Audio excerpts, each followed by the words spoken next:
Segunda carta del apóstol San Pablo a los Corintios.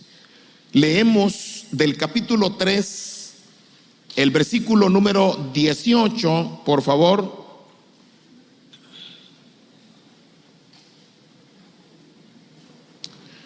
¿Ya están listos, hermanos?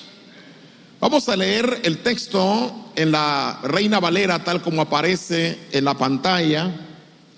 Y dice así: por tanto, nosotros todos, mirando a cara descubierta como en un espejo la gloria del Señor, somos transformados de gloria en gloria en la misma imagen como por el Espíritu del Señor.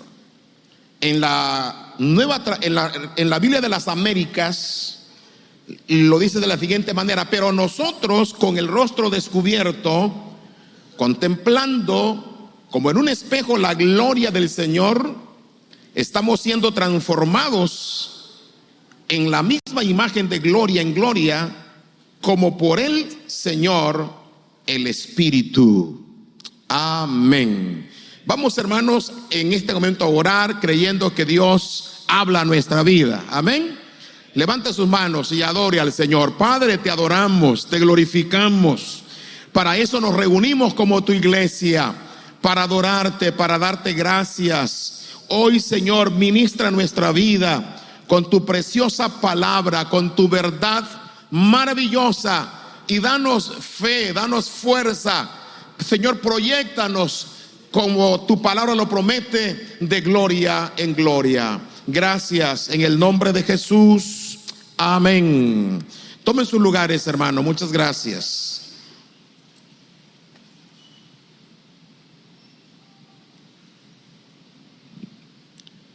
Uno de mis hijos, él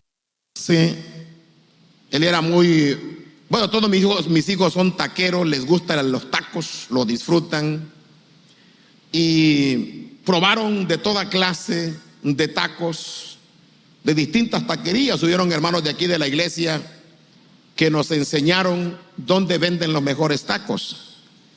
Y mis hijos se deleitaban en muchos lugares. Uno de ellos le escuché una frase decir una vez, porque él tenía su taquería preferida, y cuando le preguntaron cuáles son tus tacos favoritos, él dijo: bueno, los de tal parte son una delicia, pero los de tal parte son el mismo cielo, la misma gloria. Entonces tenía un punto de comparación. Aunque los dos eran buenos, él miraba en cierta forma que uno era mejor que el otro. Pues déjeme decirle, hermanos, que hoy queremos hablar de ese punto comparativo, donde la Biblia nos habla en este pasaje acerca de lo que el Evangelio produce en nuestra vida cuando hemos conocido la verdad, cuando hemos recibido a Cristo en nuestro corazón. Lo que es verdad que el apóstol Pablo nos está enseñando es que cuando alguien conoce a Cristo, habiendo conocido antes el mundo, ahora tiene un punto de comparación. Es decir, aunque el mundo ofrezca cosas atractivas, agradables, gratificantes en cierta medida, entonces dice ahora el apóstol, en Cristo siempre será, o Cristo siempre será insuperable. En otras palabras, si aquello te daba una cierta gratificación, en Cristo tenemos eso multiplicado por, hermano, a la 1000 potencia o más, a la 1.000.000 potencia o qué sé yo, porque no tiene límites. Entonces, cuando nosotros, hermanos, entendemos esto, podemos celebrar, podemos adorar, podemos darnos cuenta que el Evangelio no es, hermanos, una cuestión para venir a sentirnos atados, a sentirnos cargados o a sentirnos pesados en el evangelio. No es así. La vida cristiana es libertad, es alegría, hay una palabra que la describe aquí en el versículo que leímos. Por tanto, dice, nosotros todos mirando ¿qué? A cara descubierta como en un espejo, ¿qué cosa? La gloria. Diga fuerte conmigo, la gloria del Señor. Cuando hablamos del Señor Jesucristo, estamos hablando de gloria, estamos hablando de victoria, estamos hablando de triunfo, estamos hablando de libertad, estamos hablando de que en Él, Pablo usa la palabra, estamos completos. En Cristo lo tenemos todo. Es decir, si el mundo te ofrece algo y es agradable, es atractivo, Cristo cuando llega a tu corazón, hermano, lo que te da no tiene punto de comparación, es superior a cualquier satisfacción del mundo. Yo no sé cuántos de los que están aquí tienen esa diferenciación, que pueden decir efectivamente Cristo es mejor. Amén, hermano. Cristo es mejor. Pablo nos está diciendo más adelante, dice, somos transformados, que dice, ¿cómo? De gloria en gloria. Es decir, la vida cristiana es un proceso de crecimiento feliz. No es un crecimiento de carga pesada, diríamos, de fatiga. No, los griegos tenían una manera de enseñar lo que se le conoce como el aprendizaje. Ellos consideraban que para poder aprender y no enfermarse en el proceso, es disfrutar lo que se estudiaba. En otras palabras, cuando usted trabaja disfrutando el trabajo, no te estresas. Pero cuando tú trabajas cargado, preocupado, tenso, lo que ocurre es que te estresas y entonces te enfermas. Aquello, en lugar de liberarte, en lugar de que se cumpla el propósito de Dios con el trabajo, que era que lo disfrutaras. Pues déjame decirte que en Cristo, con mayor razón, en la vida cristiana no es para sentirse atado, cargado, apesadumbrado, frustrado. No, la vida cristiana es un proceso de transformación.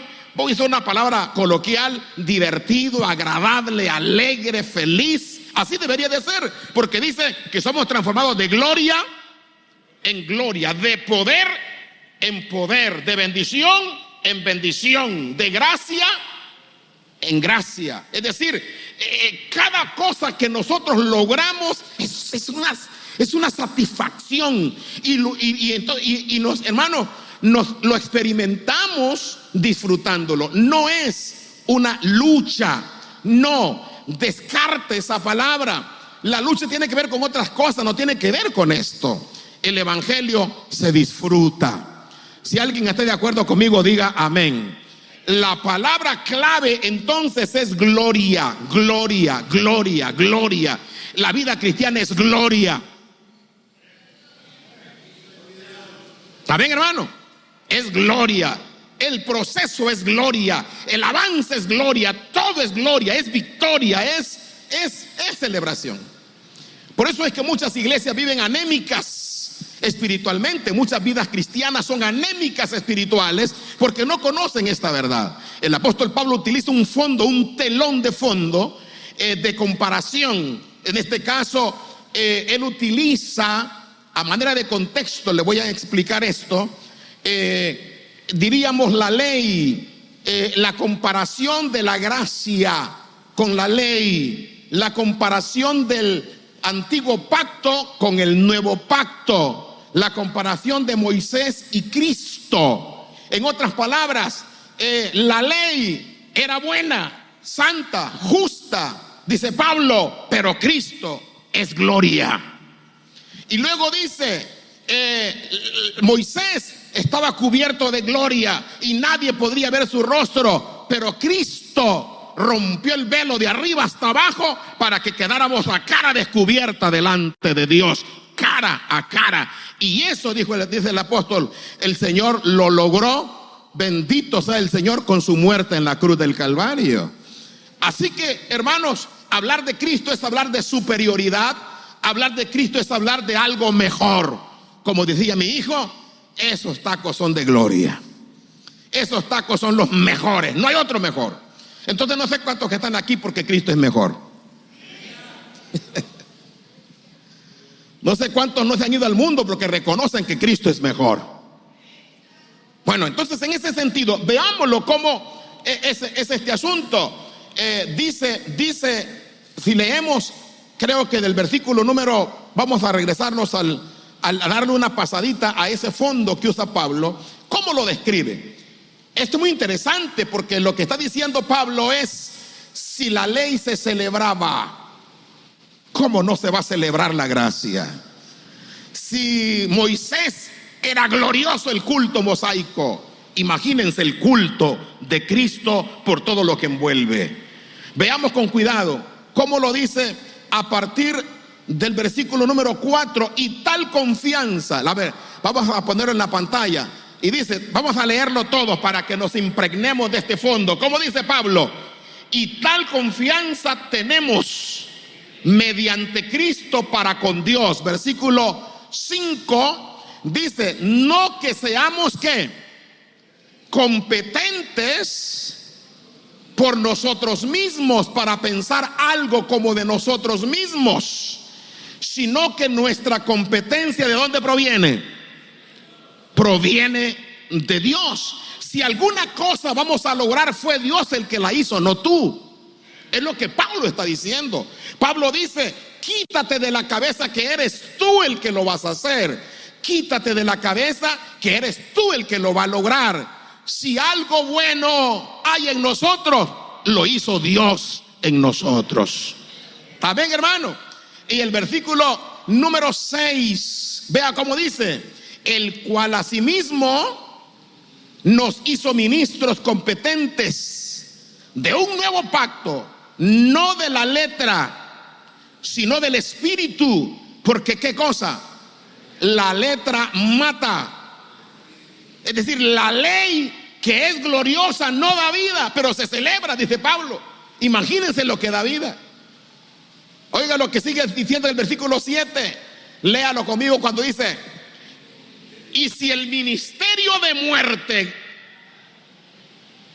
grabado con letras en piedras fue con gloria,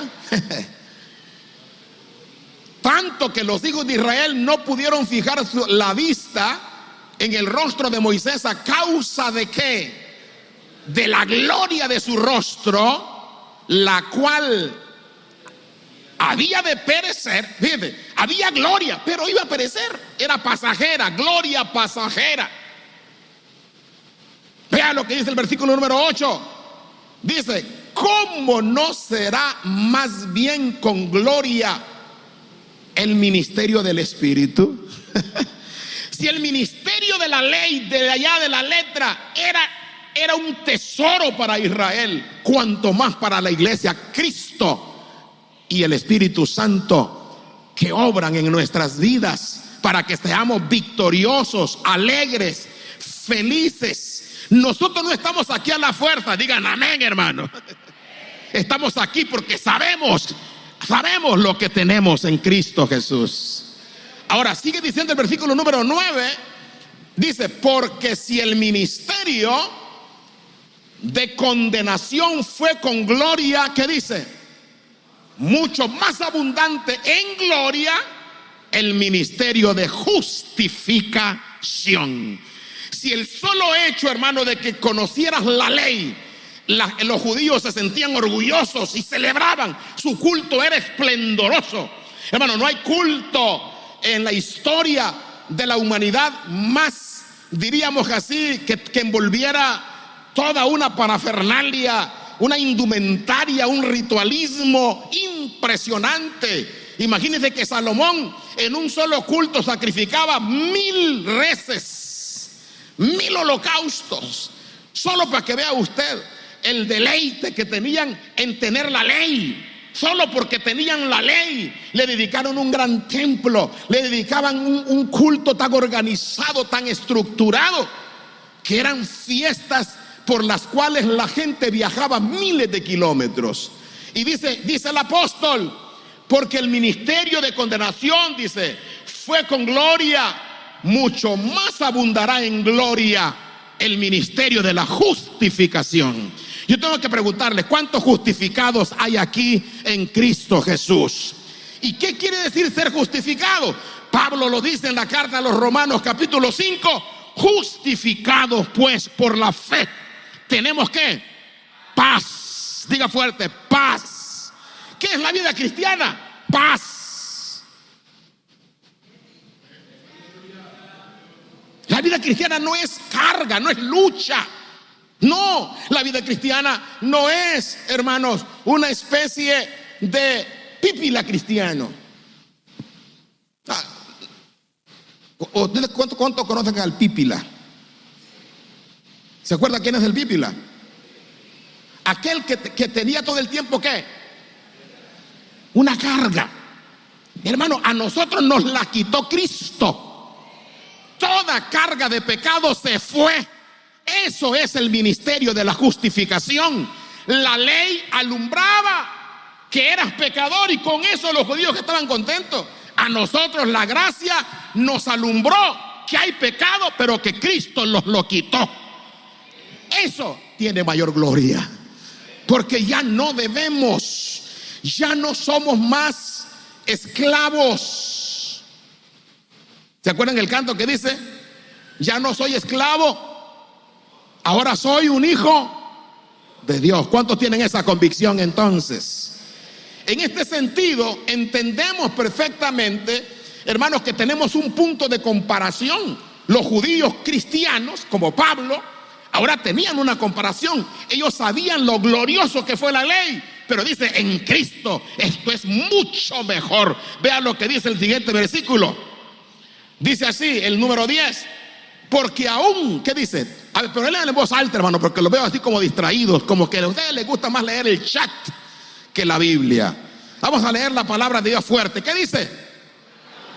Lo que fue glorioso, es decir, la ley, no es gloria en este respecto. ¿Cuál respecto?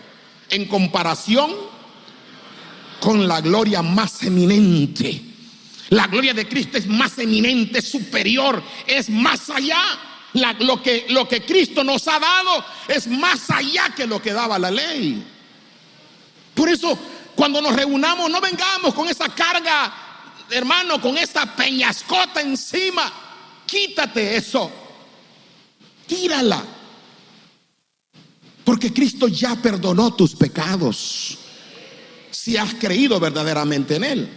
Así que el siguiente versículo creo que es el 9, si lo puede poner, digo el 11, dice así, porque si lo que perece, a ver, léanlo en voz alta, porque si lo que perece tuvo gloria, mucho más glorioso será lo que permanece. ¿Cuántos dan gloria a Dios por eso, hermano? Hermano, alabe a Dios por lo que usted tiene. Hay un gran tesoro depositado en sus corazones. Por eso dice Pablo, Cristo en vosotros, esperanza de gloria, dice. ¿Se da cuenta? Esa esperanza de celebración, lo que está en nosotros es para celebrarse, no para, hermano, apesadumbrarse. Hermano, es que ahora, ¿por qué no te ríes, hermano? Es que soy cristiano fiel. Hermano, pero ¿por qué andas tan seria, hermana? Hermano, ¿por qué andas tan así, con esa forma de ser? Es que yo soy cristiano, yo no me río con chistes. Está correcto que no ande haciendo chistes locos, y menos chistes de Dios, porque esto no es un chiste. Pero ríase, gloria a Dios, hermano. Alguien decía, ¿eres cristiano? Sí. ¿Te vas a ir al cielo? Sí. Bueno, te tengo una noticia, que tu alma se viene al cielo, pero tu cara se viene al infierno por lo que estoy viendo. O sea, quiere decir que hay gente que cree que va para el cielo porque tiene una cara infernal, hermano. Esto es gloria. A ver, repita conmigo, la vida cristiana es gloria, es celebración, es victoria.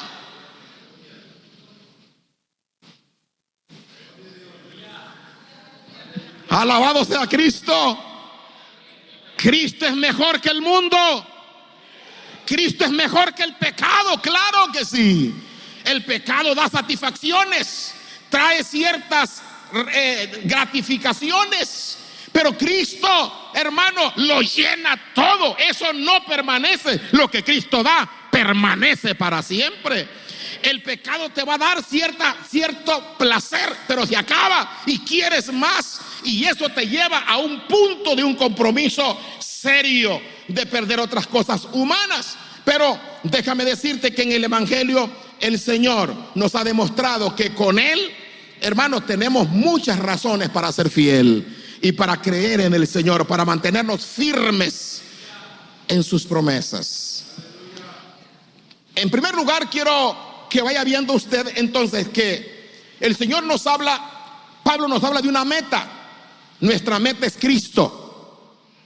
Nosotros vamos a ser como Cristo, pero para llegar a ser como Cristo, dice Pablo, no es que estamos cargando una peñasca grande para merecerlo. No es que estamos avanzando con una lucha. ¿Cómo vas, hermano? Pues voy como ahí la llevo, como un cuarto de la vida. Es decir, ya logré algunas cosas luchando. Esa clase de vida no es cristiana. Esa es de ley. Y esa también es una vida de obras, como la que se nos enseñaba antes, que para poder merecer había que hacer méritos. Pero en Cristo no es así. En Cristo no es así. En Cristo tenemos todo ahora, y lo único que tenemos que hacer es superarnos, transformar en nosotros lo que Dios va haciendo a manera de cambio en nuestra vida. Es decir, Dios nos cambia, porque tú no puedes cambiar, yo no puedo cambiar, pero Dios sí nos puede cambiar. Así que usted ni le busque, hermano. O sea, ¿qué le quiero decir con esto? Ni luche, porque usted no puede cambiar. Entonces, ¿qué es lo que tengo que hacer? Lo que el texto dice. El texto lo que dice es que le pongamos un mínimo. Vamos a regresar al versículo 18. Allí nos pone un mínimo de lo que nosotros tenemos que hacer. Lo demás lo hace Dios. De hecho, había un tremendo misionero, creo que Hudson Taylor. Él tenía esa lucha que muchos los tiene, diríamos algo así como tristes, frustrados, sin capacidad de celebrar, sin capacidad de disfrutar. Y Taylor decía, bueno, yo soy misionero, hablo de cambio, decía él, pero yo mismo me doy cuenta que soy humano. Me doy cuenta que tengo pensamientos que no son correctos. Me doy cuenta que tengo sentimientos que no son correctos. Entonces decía él, ¿será que me falta luchar?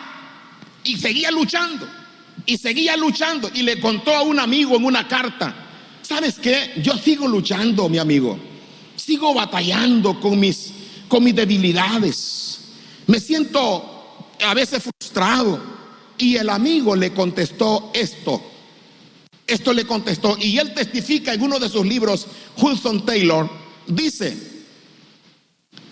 esto lo hice el modelo de mi vida.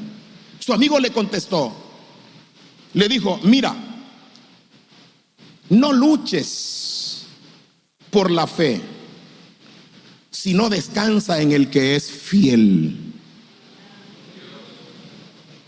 Otra vez, no luches por la fe. Muchos dicen que tienen fe, pero luchando. Están luchando, ahí la llevo. A ver si puedo superar este pensamiento. A ver si puedo superar este vicio, este ánimo, este hábito. Y entonces, hermanos, están tratando de superarlo en sus propias fuerzas. Y cuando está haciendo eso, lo que ocurre es el efecto pípila, que lo que hace es ser consciente de que tienes una carga que tienes que desechar, pero que no hayas cómo deshacerte de ella. Entonces, el apóstol Pablo viene para enseñarnos lo que le acaba de decir este amigo a Hudson Taylor, que le dijo: no luches por la fe, más bien descansa en aquel que es fiel. No sé si me alcanzo a dar, si alcanzamos a captar este pensamiento. En otra parte de la carta le dice así: no te preocupes. Dice que él explicó, el amigo le explicó a Hudson Taylor, le dijo: a mí me lo enseñó Dios de la siguiente manera. Dijo: no te preocupes por lo que es demasiado para ti. Hermano, cambiar es demasiado para mí. Cambiar es demasiado para ti. Nadie puede cambiar por sí mismo.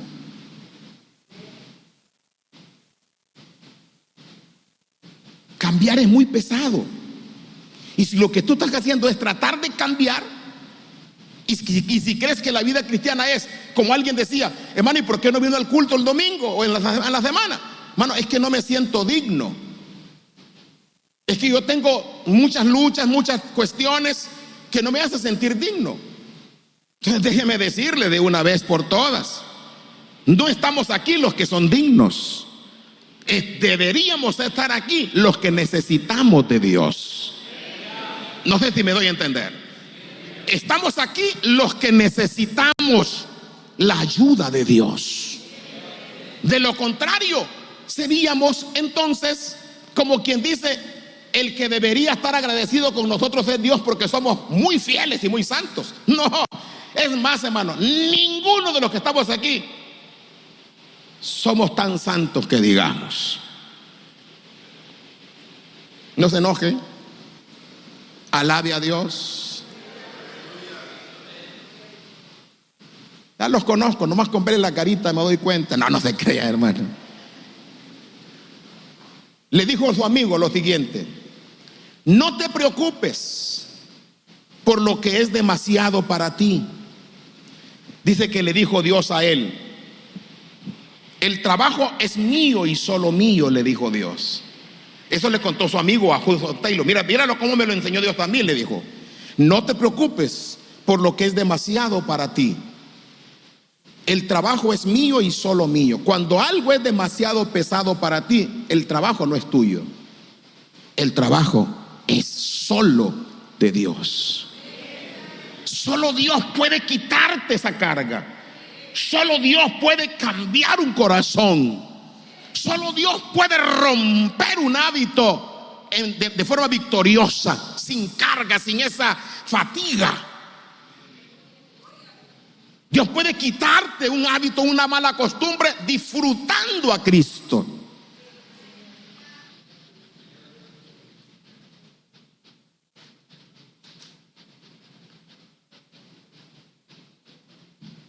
Y luego le agrega: tu trabajo, el tuyo, es descansar en mí.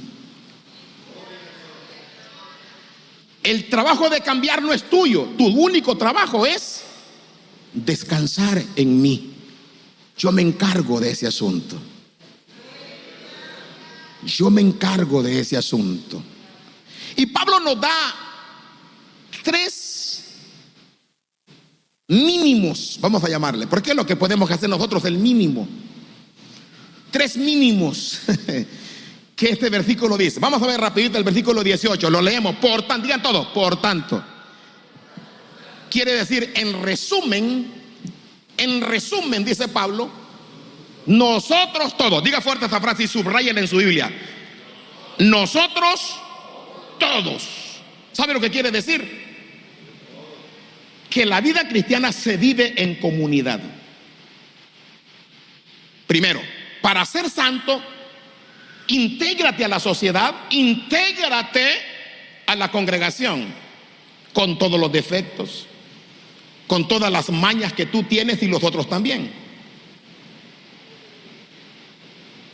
No sé si me doy a entender. O sea, nosotros no podemos irnos porque los otros son mejores que nosotros. Tampoco podemos irnos, separarnos de la congregación porque yo soy mejor que ellos. Ninguna de las dos. Al contrario, el concepto es de relaciones humanas. Este principio tiene que ver con eso, con relaciones humanas. Tiene que ver con la vida cristiana en lo colectivo. Pablo dice, lo primero que tienes que hacer es integrarte. Hay un versículo que Cristo dijo, he aquí yo os envío como ovejas, ¿dónde? En medio de lobos. Fíjese. Quiere decir que nosotros, hermanos, somos algo así como una especie de atún entre tiburones. Hay muchos que te traen ganas. Y ahí tienes que sobrevivir. ¿Cómo puedes sobrevivir en un mundo depredador, hermano? Con la ayuda de Dios. Ese es el principio. Somos algo así como un venado entre lobos. Imagínense. Pero Cristo no dijo, Pablo mismo dijo, no puedes separarte del mundo porque el mundo es pecador, dijo. O sea, tenemos que vivir en medio de él. Entonces la vida cristiana se vive en el mundo, se vive en relaciones humanas. Podemos mantener relaciones con la gente y allí Dios usa para cambiar. Yo me acuerdo que una vez mi superintendente general, el hermano Alfonso de los Reyes, yo tenía un conflicto porque mis hijos tenían problemas para adaptarse en un colegio. Y pues teníamos la idea que debíamos desarrollarnos en un colegio eminentemente cristiano. Y sí es correcto, solo que en los colegios cristianos a veces cuando comienzan dándole trabajo a las personas que no tienen trabajo, pero que son profesionistas y que pueden dar clases. Que un ingeniero de clases, que un abogado de clases, que un arquitecto de clases, un administrador de empresas de clases, y no propiamente que sea un profesor de carrera. Si tiene la idea de que como es profesionista puede dar clases. Pero resulta que mis hijos tenían problemas. Es más, un día fui llamado a la dirección por uno de ellos, que tenía carácter muy difícil y no quería estudiar. Es más, de la casa no quería salir a la clase. Yo tenía que sacarlo, hermano, casi amenazándolo con el cinto. Que tenía que ir a la escuela, que tenía que levantarse temprano. Pero un día hablé con el patrón, mi superintendente, le comenté mi caso. Le dije que estaba teniendo problemas y que estaba teniendo la tentación de mandarlo a una escuela pública, no cristiana, cerquita de mi casa. Y me dijo el viejo, envíelo a esa escuela, porque es mejor que se toreen con el mundo de una vez. Y si ven algo impropio, usted supervíselo para que vaya corrigiéndolo y ayudándolo. Con eso me dio una luz tremenda. Los inscribo en este colegio, cerquita de la casa. ¿Y qué cree que pasó? El segundo día de clase veo a mi hijo con su uniforme tempranito, 1 hora antes. Y le digo, ¿y qué pasó contigo? Es que mi profesora me encargó a mí que yo abriera el salón. Y ya estaba vestidito, arregladito, andaba motivado. Hay diferencia entre el que estudia, el que sabe y da clases porque sabe, y el que es un apóstol de educación. Ahí me di cuenta que habían verdaderos maestros, pero estaba con gente con muchas costumbres, con muchas ideas diferentes a nosotros. Sí, pero era mejor ahí, en comunidad. Es lo que está diciendo Pablo, nosotros todos. Es decir, tenemos que vivir en grupo, tenemos que vivir juntos, hermano. Y juntos vamos a crecer. ¿Cómo? El mínimo que nosotros podemos hacer es, en primer lugar, no separarnos de la comunidad cristiana, no separarnos de la congregación, no separarnos del culto, porque es aquí donde Dios puede hacer algo. Es aquí, a través de las relaciones con los demás. donde te vas a dar cuenta que probablemente tu carácter está con todo y ramas todavía. Hay personas que, hermano, todavía se les sube lo que son, que con tantito son una chispa, hermano, son mechas cortas. En la iglesia tenemos varios chacortas. Entonces, todavía tienes necesidad. No estoy diciendo que estás condenado, estoy diciéndote que te das cuenta que necesitas en la relación con los demás. Ahora, vamos a usar palabras sencillas que nos pueden ayudar a ubicar este principio. Y estamos diciendo entonces que la vida cristiana se vive de forma colectiva. Para eso, Agustín de Hipona tenía una frase. Él decía: ama, así decía, ama y haz lo que te venga en gana. Oiga, ama y haz lo que te venga en gana, porque ninguna acción destructiva surgirá de ese noble sentimiento. Si lo que hay en ti es verdadero amor cristiano, cuando decidas hacer algo hacia otra persona, nunca será para destruirlo, será para edificarlo, será sano.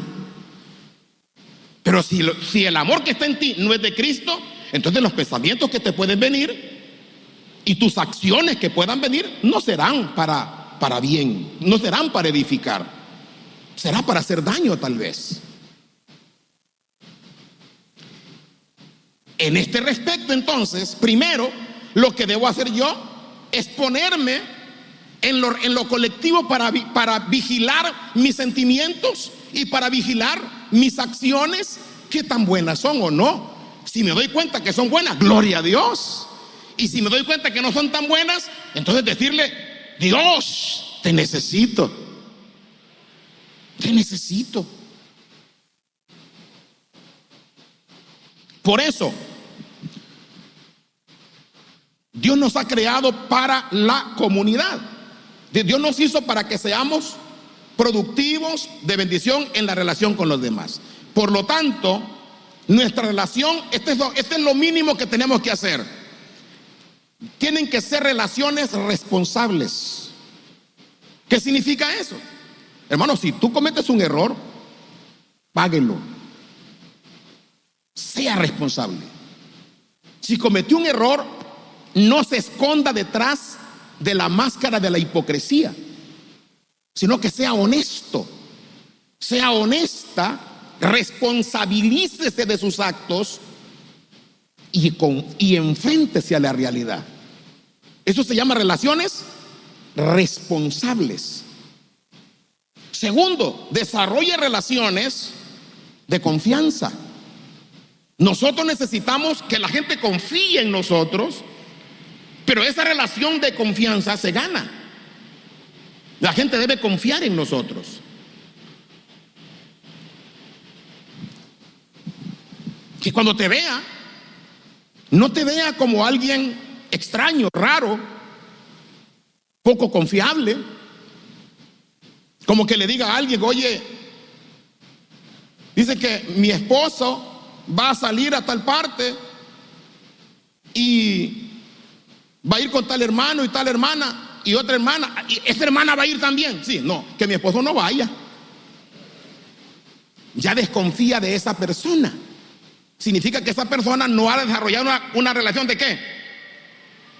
De confianza. Algo hay, que no hay confianza. Ahora, en tercer lugar, desarrolle relaciones saludables. Es decir, relaciones buenas, edificables, que sean. Y estoy hablando, hermano, de que este debe ser nuestro mínimo intencional. En el proceso probablemente no seamos perfectos, pero al menos nos estamos poniendo en el terreno que va a regir nuestras acciones. Ahora, por último, debe de ser relaciones de protección, de protegernos unos a los otros. Pero Pablo dice otra frase.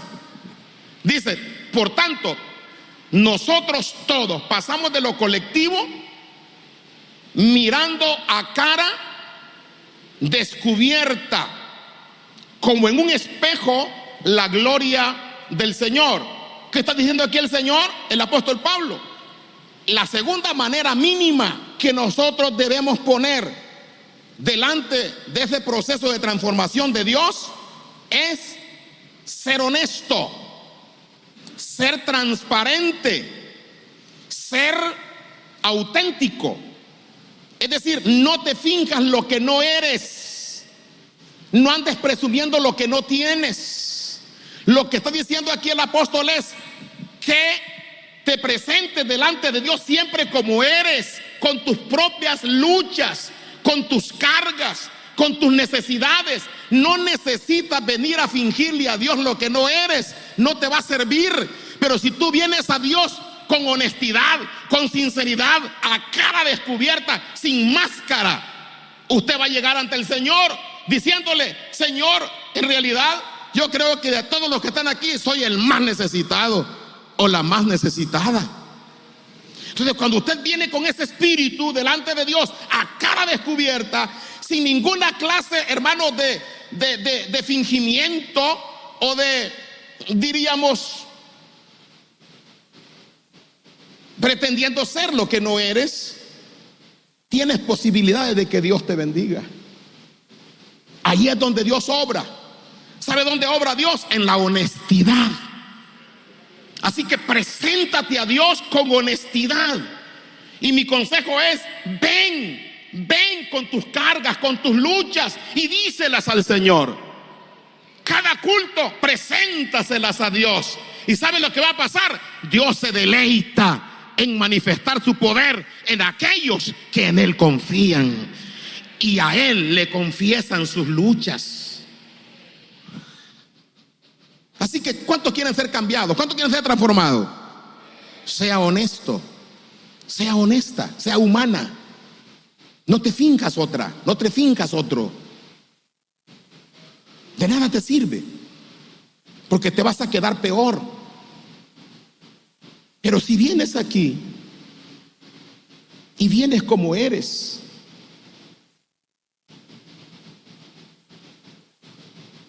y le dices al Señor: te necesito. El culto va a ser provechoso para ti. Alaba en el nombre del Señor. Va a ser provechoso para ti, porque lo único que Dios está esperando es que confieses tu realidad.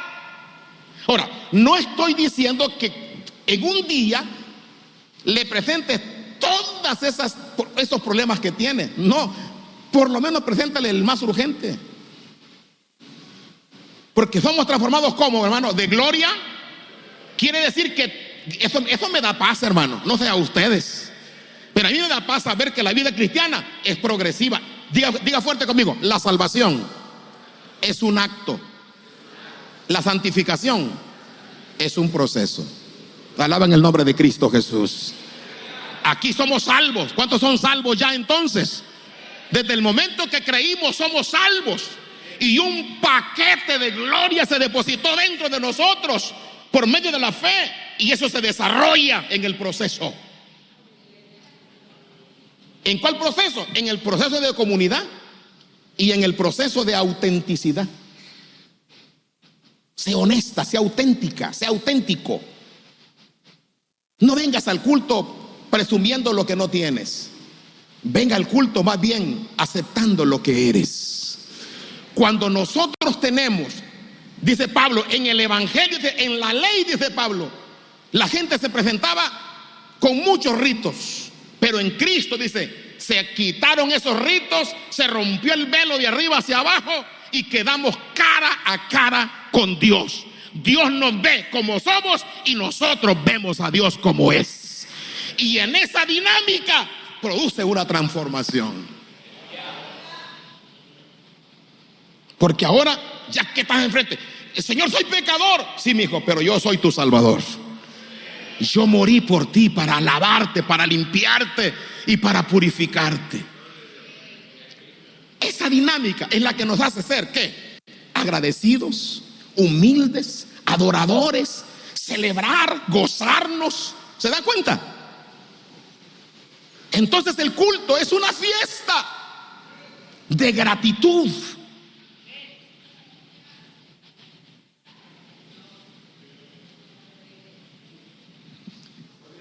No, ¿por qué me quitaste el versículo de la pantalla? No me lo quites, déjalo ahí. Pónmelo. ¿Cómo dice el versículo? El mismo versículo que teníamos. Ahí está. Vamos a leerlo de nuevo, todos en voz alta. Por tanto, en resumen, ¿qué dice? Nosotros todos, diga fuerte, vida cristiana en comunidad. Número 2, mirando a cara descubierta, como en un espejo, la gloria del Señor. Ahí está, mire hermano, ahí está, como en un espejo. Cuando usted piense en otra persona que ha fallado, antes de criticarlo, váyase al espejo en su casa, métase al baño, cierre la puerta, póngase enfrente del espejo, mírese abiertamente y diga: tú estás peor, eres sinvergüenza, no seas hipócrita, acepta que tú tienes esto y esto, y dígaselo a ese primero. Primero dígale a ese que está viendo en el espejo y después viene a decírselo al otro. Por eso dice, como en un espejo. Antes de criticar a otro, critícate a ti mismo.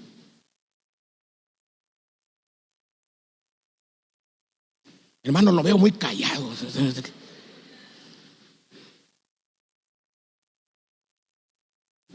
Y la persona que hace eso no sufre, se libera. Pero la persona que se cree mucho y por eso cree que tiene derecho para juzgar a los demás, sufre, porque finalmente carga con sus propias cuitas, carga con sus propias debilidades. Pero el evangelio no es así. De eso nos libró Cristo. Cristo quiere que seamos libres de esa vanidad y que seamos auténticos. Diga fuerte conmigo: auténtico.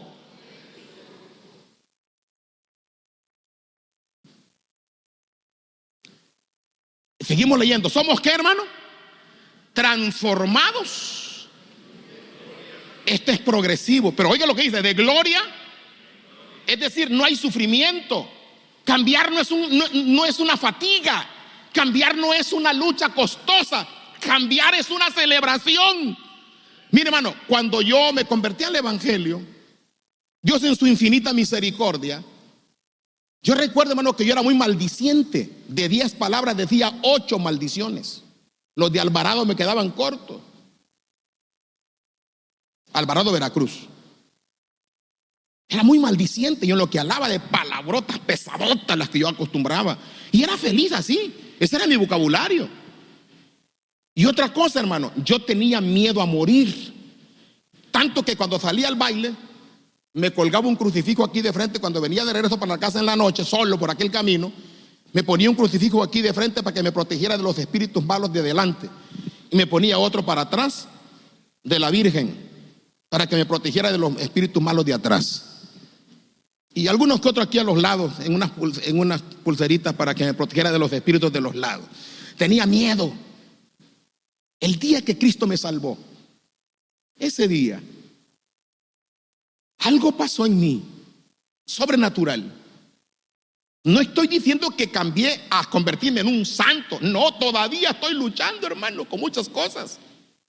Solo para que vean, hace más de 40 años y todavía Dios está transformándome de gloria en gloria. Pero algo pasó ese día con mis maldiciones, con mi palabrero soez y grosero. A la semana le dije a un amigo: oye, ¿sabes que me acabo de dar cuenta de algo? ¿Qué pasó? No he dicho ni una maldición durante toda esta semana, ni una palabra grosera. ¿Qué pasó? Me dijo él: ya, Cristo lo cambia a uno. Te cambió. Para él era normal. Entonces Dios me cambió, pero no quiere decir que me cambió todas las cosas. Seguía teniendo tentaciones, lucha, y con eso he venido luchando todo este tiempo. Pero le tengo una buena noticia: soy feliz en Cristo. Aleluya, porque hasta aquí Dios me ha bendecido y puedo decir que soy mejor que antes, pero no para enorgullecerme, sino para predicarte a ti que Dios nos está transformando, nos está cambiando todo el tiempo. Y eso sucede en lo colectivo, en lo auténtico, y tercero, en su presencia. Vea cómo dice: somos transformados de gloria, ¿en dónde? En la misma imagen. ¿Como por quién? ¿Quién es el único que te puede cambiar? El Espíritu Santo. ¿Dónde está la clave de tu victoria completa? Estar siempre en la presencia. ¿Cómo? Orando, leyendo la Biblia, viniendo al culto, desarrollando disciplinas de ayuno, de oración, hermano, haciéndolo no sufriendo, sino haciéndolo porque disfrutamos la relación con Dios. No es que Dios no te acepte ni te oiga así como estás. No, lo que Dios quiere es que vengas a Él todos los días. Y Dios todos los días puede ir quitándote, labrándote, moldeándote, modelándote a su imagen, hasta que llegue aquel día cuando seremos glorificados y nos cambiará para vida eterna por completo nuestros cuerpos adaptados. Hoy nos está adaptando el Espíritu para vivir en este mundo en victoria, en gloria. Y al final nos adaptará para vivir con Dios por toda la eternidad. Así que finalizo, hermano, diciéndoles que hoy nosotros somos creyentes que hemos sido bendecidos por Dios si nos ponemos en el terreno donde Dios te puede cambiar. Dios nos cambia, no nosotros. Repito, no nosotros. Tú no puedes cambiar. Por eso estás triste, porque estás luchando por cambiar tú. Mejor ponte donde Dios te moldee. ¿Y dónde lo hace Dios? En las relaciones con los demás. ¿Y cuál debe de ser tu actitud? Amor verdadero para no hacer daño. ¿Qué más? Debes desarrollar relaciones sanas. Debes desarrollar relaciones responsables. Debes procurar relaciones edificantes. Cuando tú tienes esos parámetros en las relaciones, Dios te va a ayudar para que suceda. Y Dios te va a ir dando gracia. Y te va a ir forjando, te va a modelar el Señor.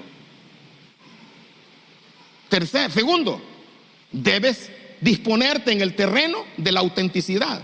Ven a Dios como eres esta tarde. Ven a Cristo con tus luchas, con tus cargas. Ven. Y ponte en su presencia. Que la presencia de Dios tiene poder para cambiarte. Otra de las cosas que ocurrió el día que me convertí de forma automática así, es que el miedo a la muerte se me fue. Ahora caminaba de noche predicando por todos los rancheríos y no importaba si moría o no. Eso es lo que pasa contigo cuando te dispones ante Dios. Comienza a quitarte cosas el Señor. Te va aumentando la fe. Te va ayudando a ser gloriosamente feliz en el Evangelio. La presencia de Dios. Hay 3 mínimos, porque es lo único que podemos hacer, mínimo.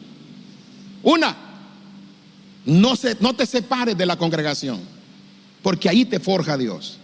2, sea auténtico. Y 3, no te separes de Dios. Y en esos 3 mínimos, Dios obrará el milagro de la transformación de gloria en gloria, de victoria en victoria, de poder en poder. Quiero que se ponga de pie, por favor. Aleluya. Y repita, por favor, conmigo esta frase. Diga fuerte: no se lucha, se celebra, se agradece, se adora y se dispone. Eso es lo que tienes que hacer esta tarde. No luches para tratar de cambiar tú. Mejor preséntate a Dios para que Él lo haga. Y dile: te necesito. ¿Cuánto puede levantar sus manos y cerrar sus ojos unos segundos? Quítese toda falsedad. Quite todo aquello que no tiene. Haga a un lado lo que no tiene. Quítese la máscara y digan: ¿para qué me engaño? Yo necesito la ayuda de Dios. Dígale: yo necesito la ayuda de Dios. ¿Alguien de los que está aquí descubrió que necesita la ayuda de Dios? Levante sus manos, levante su voz y pídale misericordia. Pídale misericordia. Dígale conmigo: cámbiame, cámbiame. Hazlo tú, Señor. Yo no puedo.